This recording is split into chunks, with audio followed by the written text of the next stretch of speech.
All right, I have 12 o'clock, so we are going to get started. So, hello and welcome to the first session of the Share My Screen series on accessibility. If you're new, thank you for joining us. And if you've been with us before, we do really appreciate your continued support. The Share My Screen series is our opportunity to show you the tips, tricks, and best practices that we use every day in our health communications practice. So, over the last two series, which you can find on YouTube, we covered some of the basics of design for Canva and PowerPoint. And then the second series focused on some more advanced content creation tools. So, go check those out if you have not seen those. But now for this series, we're going to switch gears a little bit and we're going to show you how to make your content more accessible. These sessions will be recorded as well, and so I will share that link once these are posted on YouTube. But we're focusing on accessibility because, especially for those of us in public health and research, we always want to reach the widest audience possible. So making sure that everyone can understand and engage with our content is critical for increasing both population health and individual health. And so, on that note, let's get going. Today, we have Tracy Mehan, the Director of Research, Translation, and Communication, and she is going to get us started on accessibility for PowerPoint. If you do have questions during her presentation, feel free to go ahead and put those in the chat, and we will have time at the end to go over anything else that might come up too. So, whenever you're ready, Tracy, go ahead and share your screen. Okay, I'm going to start with just a little bit of a description first. So why are we talking about this? I get people ask me all the time, why do you spend the time to make your PowerPoints accessible? There aren't any people in my audience that need that. And I can't tell you how many times recently I have had someone come up to me after I've given a presentation, either in person or virtually, and say, I needed more accessible features, and so many people forget about me. Thank you for making your presentation accessible. So I do encourage everyone to really listen, learn these skills, and make this a practice that you do in your everyday life. I give a ton of presentations, so it's something that I do all the time now. I do believe we are public health. This is what we do. So I think it's really important for us to model accessibility and making sure our information is accessible to as wide of an audience as possible. Now, when I talk about accessibility, I usually have a very broad definition in that, including everyone.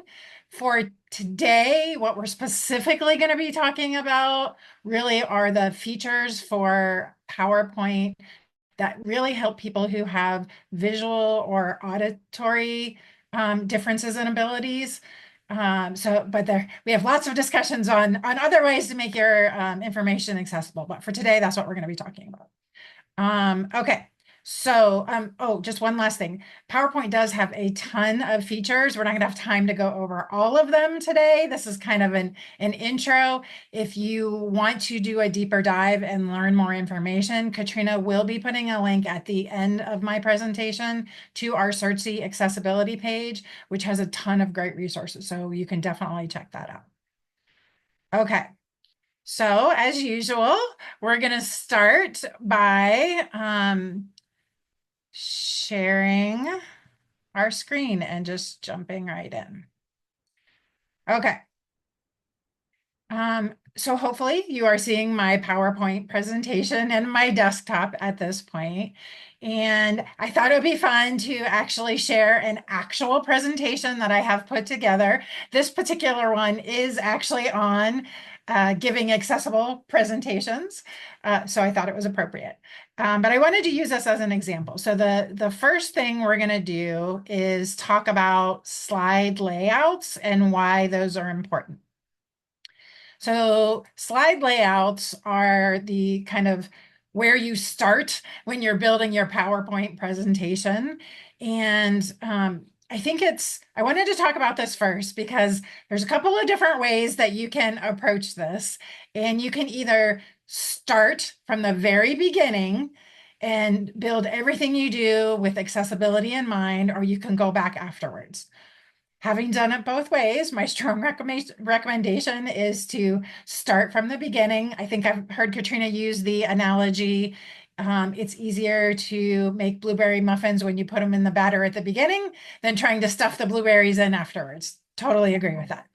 Okay, so in terms of starting from the beginning, it is really important to use templates and not try and build from scratch if you don't know how to do that, because the templates that are available already have some features built in that help people who use screen readers be able to identify the information and know the screen reader can identify what certain components are. For instance, it will know that this is the title, and it will know that this is an image, and that this is a text block, right? And it reads it in certain ways based on how you do that. This page here has an example. We actually did build our own template because we know how to do that. But we made sure that we had a bunch of different options and that they were all accessible. So where you can find this information is in design. So these are the different types of templates up at the top here in this bar. If you select any of those templates to start building your presentation, it will have some of those features in there. Once you've picked one and you are building, you also want to not just add a blank slide in there, but you want to use this new slide or layout to add your new slide. So if I pick new slide, it actually pulls up all of the ones that are available from the template.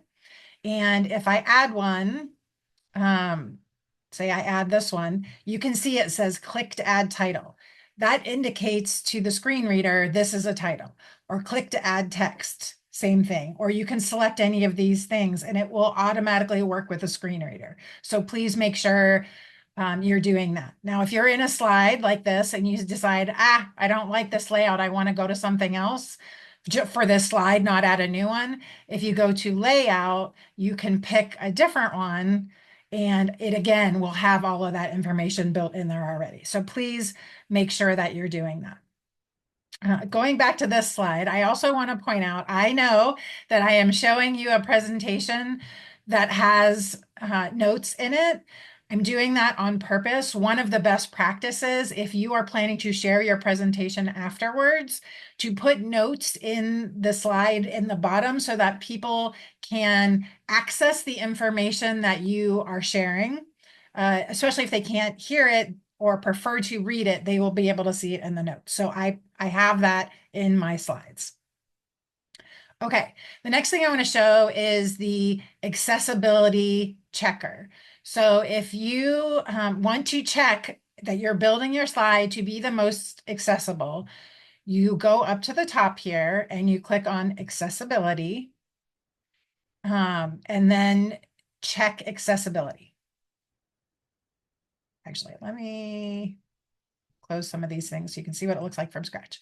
Okay, so if you go to, actually you want to, so if everything's closed, you go to review, check accessibility. Now you can just click on that, or if you click on it here, you can see it'll give you check accessibility, which is what I'm going to click on, and you can see that in a minute. It will also give you alt text, selection pane, and accessibility help. These are, you can click on these in different ways. I'm going to show you what each of those are, but let's start with check accessibility. So you can see it actually now looks at your entire presentation and it shows you all the different places that are errors. And you can see I have quite a few in here. Now, I on purpose built these in here. I usually try and get this down to 0 errors before you give the presentation, but this is to show you why we have some of these here. This is for PowerPoint. We do get the question sometimes, does Google Slide have the same option? To my knowledge, it doesn't have it natively in the program, but there are add-ons like Grackle that you can add on and do a similar type of thing for Google Slides. Okay, so now you see the accessibility, you know that there are some errors. So we're going to start going through what some of the errors are and how to fix it. So the first one I want to show is missing slide title. So if you click on this, it says slide 2. So if I slide up to oh, nope, sorry.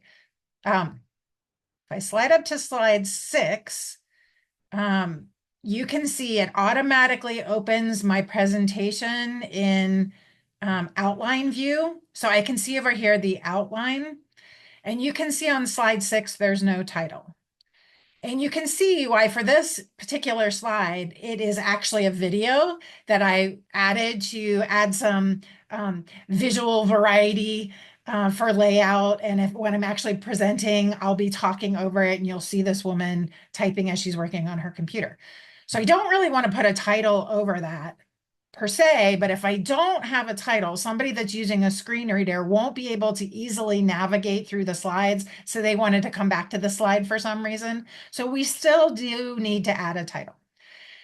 The way you can do that, because now it doesn't have that title bar on there that I told you needed, right? But if you go over here and you click on the little box here, and I type in a title, designing presentations. Okay. Now you can see it's over her hair, and I don't really like there, and it's not really needed for when I'm giving the actual virtual or in-person presentation, but we want it for the screen reader. So what do? You can actually click on this, drag it up so that when I'm displaying it and I'm giving the presentation, you won't see the title, but anybody that's using a screen reader will be able to do that. Now you notice my slide before that was designing your presentation, and I had this one be designing presentations. You don't want the titles to be exactly the same, because then they're gonna not know what the difference is if they're trying to find it. So I might change this to video of woman on a computer, right? So they can tell what the difference is. Okay.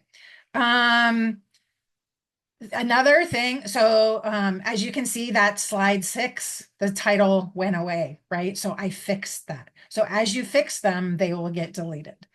Another thing that we want to talk about is slide reading order. So you can see on here, it has the reading order is it has errors. So what does that mean? When the screen reader is reading the information on a slide, you actually have to tell it what order you want to read the information that will make sense. So in order to figure out what the errors are on this, you can, they tell you actually, if you look on all the different things, it says check reading order, why fix it, and steps on how to fix it. And it tells you exactly how to get there, right? So this tells me, go to the home tab, click arrange, and choose selection pad. So home, arrange, selection pane. When I do that, it pops up, and this is the order that it will read it in. So up on the top here is the title, then the different pictures, and then the content placeholder, which is the text. That seems to make sense, right? But actually, you need to do it from bottom to top, because the screen reader will read what's on the bottom first, go up. So really, you need the title to be at the bottom. And then the way I'm looking at this, it's title, pictures, and then this text block, right? So I need the content placeholder to actually be behind the pictures. So now this is slide 7. If I go back to accessibility, you see for check reading order, slide 7 is gone, right? So I fixed that. Also on this slide, you will see that there are some potential alt text errors. So one of the things you need to do is make sure that any image that you have has alt text in there, and that will help describe, it's a written description of any visual content and for people using screen readers. And so the purpose of that is to ensure that everyone can access your information in the same way, regardless of their visual ability. So for this, in terms of fixing alt text, let me just show you what it looks like. Oops, oh, this is a different slide, but it tells you right click on the object to view the alt text. And that's how you can do it, right? So going back to slide 7, just to show you this example, if I right click on here and then go down to view alt text, it pops up this other box over here, and it will either have generated an alt text for me, or I can fill it in here. Now, for this one, I did actually include these ahead of time. So I have, if you look at the different ones, it had alt text in it, right? But there's a couple schools of thought. So in terms of the information, screen readers are going to read everything. And so you need to think, is this information, does this visual add new context, or is it really important for them to see this information? Or is it something that I just added for some extra visual for those who can see my presentation?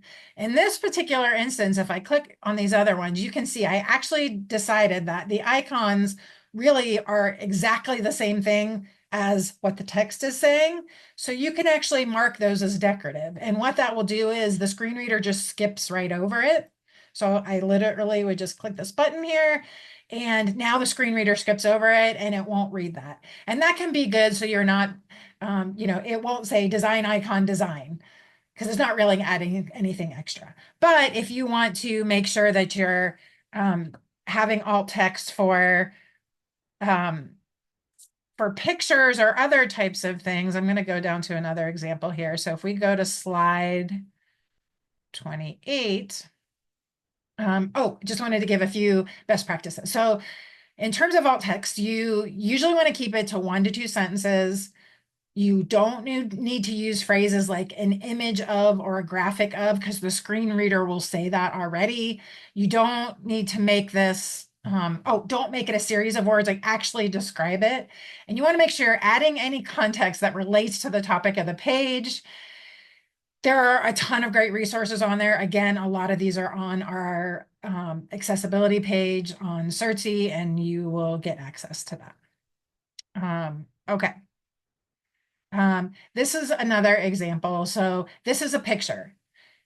You can describe this picture in a lot of different ways. It could be two researchers in a lab, a male and a female researcher in a lab, a black male researcher and a white female researcher in a lab, a researcher holding a test tube discussing the results with another researcher, or two researchers wearing safety goggles while working in a lab. It all depends on context. And so what alt text you use will depend on what context you want to be.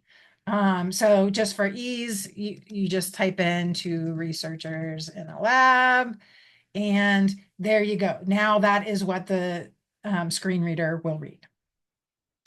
Okay. Another thing that you want to make sure you do is thinking about tables. So I'm going to go back to normal view here for a second. Okay, so if you think about tables, there are a couple extra settings that you want to do with tables, or two things you need to think about. The first thing is contrast. So if you go back over here to our accessibility, one of the things that it gave me a warning of is hard to read text contrast. So what that means is on this particular table, something on the table isn't contrasting enough for people who might need have different vision abilities, who might need more contrast. In this case, I know that it is the white text isn't enough of a difference on that dark green content. So you can just change the text to black and that goes away. So that fixed that. The other thing that you want to do with tables is to think about how the screen reader will read the table. And so first thing you want to do is you want to start off and have the table selected. Then you go to table design. And then you look at the ribbon. So depending on how you have things checked, it will read it differently. So this particular table, the way it's set up, I actually want people to read that this column is kind of where I want people to like it's a definition, right? So I want people to start with slide titles and read across to the right. So I want them to read slide titles, then the description, then why it's important, then how to check. If I to do that, I have to click first column, and then it knows, okay, those are categories that I need to read across. If I don't click first column, it actually will read down on the left first and then move over to the right and read down. So you just think about how you want people to interact with your table. Okay, the next thing I want to talk about is figures. So a lot of people will create figures. This is just a generic one that I created for this. And you can see on here, there's a lot of missing alt text because I built these by inserting circles and inserting separate arrows and inserting separate pieces. So I could go in and usually there'd be some text on here, right? And I can describe each individual piece of text. And then I'd have to either mark the arrows as decorative or figure out, how to explain this in some way, but each piece would be separate.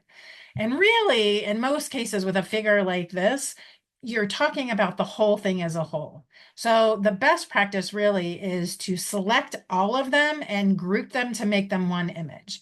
You can do that a couple of different ways. You can start by just dragging across and it will select all of them. And then you go to arrange group. Then, as you can see, missing alt text, it all turned into just one group now. You can also, I'm going to undo that for a second. If you can also select and hold shift and click each individual one. If you want to do that is another way to do that. Group. Now, when I go to the alt text for that, instead of describing each thing, what I would type in here is something of, a figure that shows and what your key takeaway that you want readers to know from that instead of describing each individual thing. Okay, I also wanted to make sure we had time to talk about videos. So I'm going to go back to slide 6 for a second where we have a video. And if I click on the video, or let me go back to accessibility. So you see over here, it says missing audio or video subtitles. Okay, and that's what this video is. And so the readers or the accessibility devices are trying to tell the people interacting with us what this is, and I haven't given it any information. Now, for this particular one, there actually is no sound. It's just, a video of a woman looking at a computer working. There's no sound. The sound doesn't matter, but it doesn't know that. So to let it know that that's the case, I would go up to playback here at the top and over to volume. And if I click mute, watch on the right, it will actually disappear because now it knows, oh, there isn't actually any sound there. If you do have sound, you will need to insert a special kind of file that's a little more advanced than what we can do today. So Katrina's going to, again, put the link to Searchy. She has some videos up there of what that looks like, but it's a special kind of file that describes what the information is on the video. So you can make sure that people can access it in the same way. Okay, and then lastly, because I want to leave some time for questions, I want to talk about exporting. So a lot of us, when we give presentations, don't actually like to share our slides exactly as they are. We want to give it as a PDF. So they have access to it, but they can't make any changes or things like that. If you do what a lot of people do and try to print, you can do print and it'll come up. And if you do select PDF print, you can do that. It will save it as a PDF, but all that hard work that you've done to change all of the accessibility goes away and you lose that. So instead, what you want to do is you want to go to File, Save As, and then you want to do PDF. and you want to make sure this button here is clicked that says best for electronic distribution and accessibility. And then you would save it. Now, I will say that you need to make sure that you have the newer version of PowerPoint, or that you're using 365 to have access to these features. If you have an older version, you may not have access to that. Okay, and then you can actually go to your I have the PDF open, and if you type in search accessibility, it actually will show an accessibility report for you, so you can double check to see that it is all there. Okay, and then the last thing, just wanted to show, this is the accessibility page. Katrina will share that with everyone, so you can see what that looks like.